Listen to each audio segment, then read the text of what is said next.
I was listening to talk radio again this morning. It's a weakness I apparently share with a lot of you. I enjoy listening to the verbal agility of the host and the absolute certainty with which he plunges into areas about which he clearly knows little or nothing. Today was a perfect example. Obesity was the subject and personal responsibility was the issue. I missed the top of the program, so it's entirely possible that it was prompted by the fact that ABC News and Time Magazine have devoted this entire week to the subject. We're calling it Critical Condition, America's obesity crisis. Anyway, I gather that my friend the radio host was put out by the notion that obesity might be the responsibility of anyone other than the obese person. Set aside the issue of genetics for a moment. He didn't really get into that. This was one of those classic rants about freedom and responsibility. We are all free, in other words, to eat whatever we want. And if we become grossly overweight, it is our own responsibility and nobody else's. Everyone who called in while I was listening at least loved that notion. Bluntly stated, if you're fat, it's your own damn fault. There is some truth to that, but if, for example, you are poor, live in the inner city, and have no transportation of your own, you are significantly more likely to be obese than if you are well off, drive your own car, and live in the suburbs. And while education does make a difference, it's not the key factor. Take a look at what Nightline producer Marie Nelson and correspondent Michelle Martin found.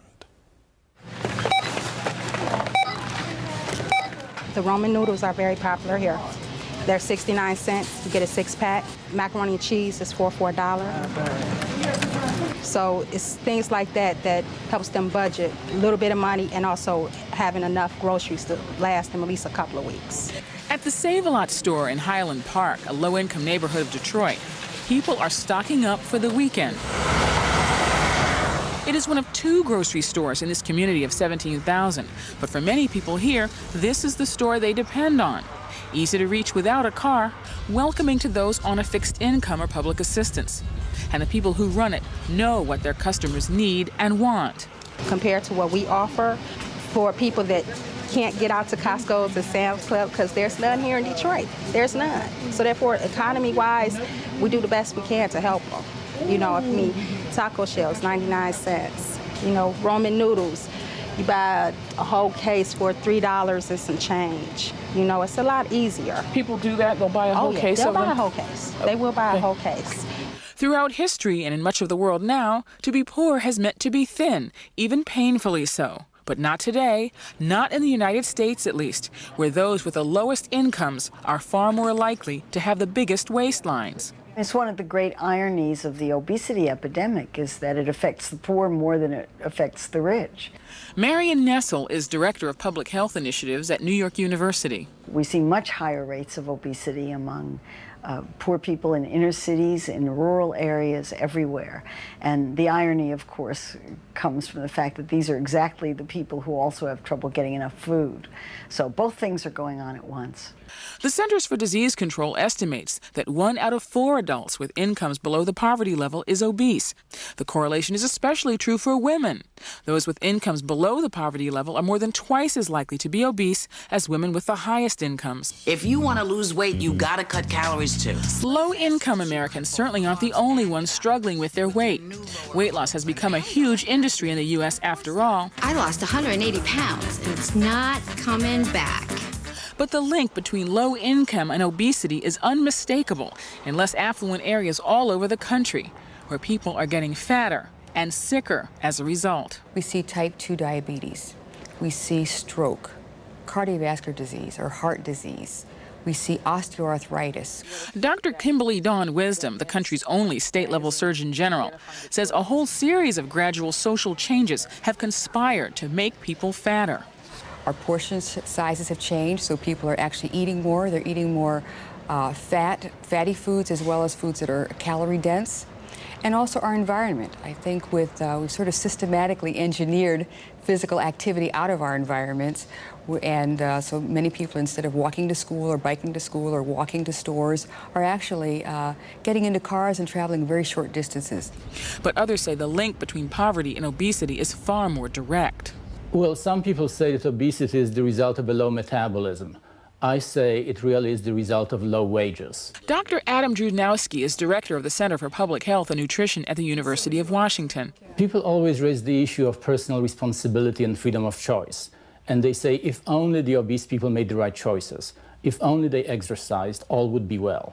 What I say is this: people's choices are very effectively limited by their economic circumstances.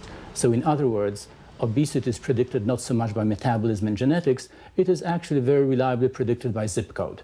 To test that theory, we went to Detroit, named America's fattest city by Men's Fitness magazine this year, based on such factors as the number of exercise facilities and fast food outlets. Give me the scope of the problem here in Michigan. How bad is it? Well, it's pretty bad. As a state, about 62% of our adult population is either overweight or obese. And that has been increasing over about the last 10 years. Civic leaders like Detroit Mayor Kwame Kilpatrick are so concerned they have kicked off a citywide campaign to encourage healthier habits. A healthy community, grows economically, culturally, socially, and we want Detroiters to be healthy. Most of the people we talk to here have gotten the message that they need to watch their weight. They need to do things like eat more fresh fruit and vegetables. But for many of them, that's easier said than done. I know overweight. Well, I wasn't going to ask. Where do you get your fruits and vegetables? Are those widely available, or can you find what you need? You have to go out most of the time. There's not a whole lot in the city. And I tend to go to the fruit markets like Randazzo, and there's one in Dearborn. I'll go out there. But what if you didn't have a car? Oh, then you're hit. Yeah, you have to make do with what's around. Fresh produce does cost more. And there is really no aggregate buying power in a neighborhood to buy luxury items on a regular basis. So what you do see in low-income neighborhoods is lots of grains, cereals, sweetened cereals, added sugars, and added fat. If you're in one of these areas, you just don't have any options. You have liquor stores, you have corner stores that might sell a few little things, you've got bodegas in Hispanic areas that might sell a few packaged foods. What you don't have is the kind of choice and opportunity that people in wealthier areas have. So how much does this cost, if you don't mind my asking? I think that's 99 cents. 99 cents for, so 99 cents each of this. How much is this? $2.99. And a lot of places, they milk is $3.50. Some other stores. Okay. This has a lot of sugar in it. But once you water it, put a little water in. You water it down. Yes. You water it down, and it's cheaper than the milk. So you get 3 of those for the same price as one of these. If you have $5 and you go into McDonald's, you can buy 5 hamburgers at $1 each or 1 salad. If you're poor, which are you going to choose? The answer is obvious.